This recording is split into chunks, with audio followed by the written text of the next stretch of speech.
Fire in the trenches, the rise and fall of the flamethrower.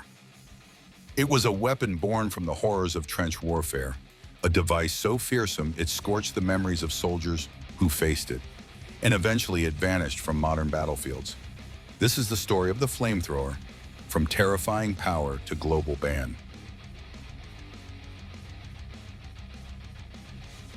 The birth of fire.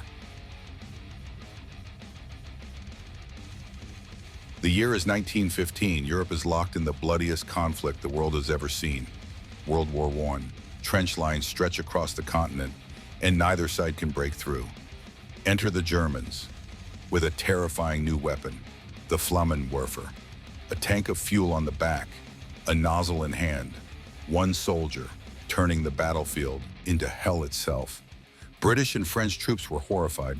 This wasn't just death, it was fire crawling through trenches, igniting everything in its path. The flamethrower became more than a weapon. It was psychological warfare.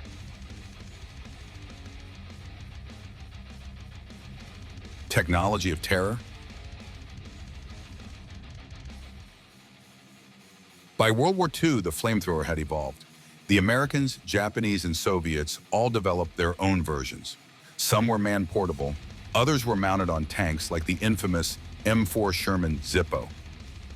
Flamethrowers were brutally effective in clearing bunkers, caves, and tunnels, especially in the Pacific Theater. The jungles of Iwo Jima and Okinawa became infernos, but it came at a cost. The soldiers using them became priority targets.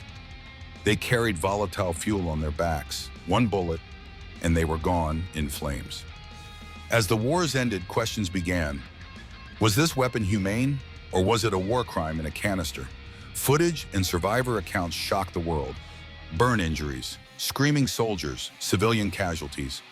The line between necessity and cruelty blurred. Human rights organizations, politicians, and even veterans spoke out. The world began to turn away from fire.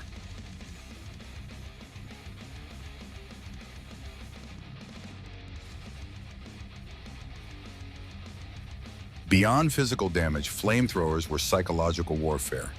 Enemies feared them more than bullets. Entire trenches surrendered at the sight of the flame, but it came at a cost. Flamethrower operators were prime targets, often shot on sight. Now to a lesser-known battlefield, Malaya. During the Malayan emergency, British forces faced communist guerrillas hiding in dense jungles and fortified caves. To flush them out, they turned to an old weapon, the flamethrower. British troops in the Berhad, early Malaysian army, used backpack flamethrowers in select jungle operations, especially in Perak and Pahang. Reports suggest it was also used to destroy enemy camps and tunnels, but its use was limited due to terrain, logistics, and ethical concerns. Malaysia, post-independence, did not retain flamethrowers in its long-term arsenal. As warfare shifted toward precision and international scrutiny, the weapon faded into history. Why flamethrowers were banned? In the years that followed, nations began banning incendiary weapons. The 1980 United Nations Convention on Certain Conventional Weapons marked a turning point. Protocol 3 restricted the use of incendiary weapons, including flamethrowers, against civilians and in areas with civilian presence. After World War II and Vietnam, public opinion shifted. Flamethrowers caused horrific burns, often to civilians, and violated evolving rules of war. The UN Convention on Certain Conventional Weapons, CCW, didn't explicitly ban flamethrowers, but they were discouraged, especially against civilian areas. By the 1980s, most nations, including Malaysia, removed them from active service. Today, flamethrowers are seen in movies, not battlefields.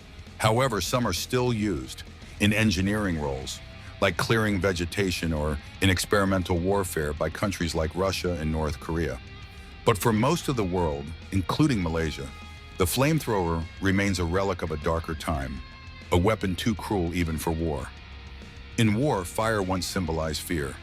But as the world moved forward, humanity made a rare choice: to put out the flame. That would find it was the rise and fall of the flamethrower.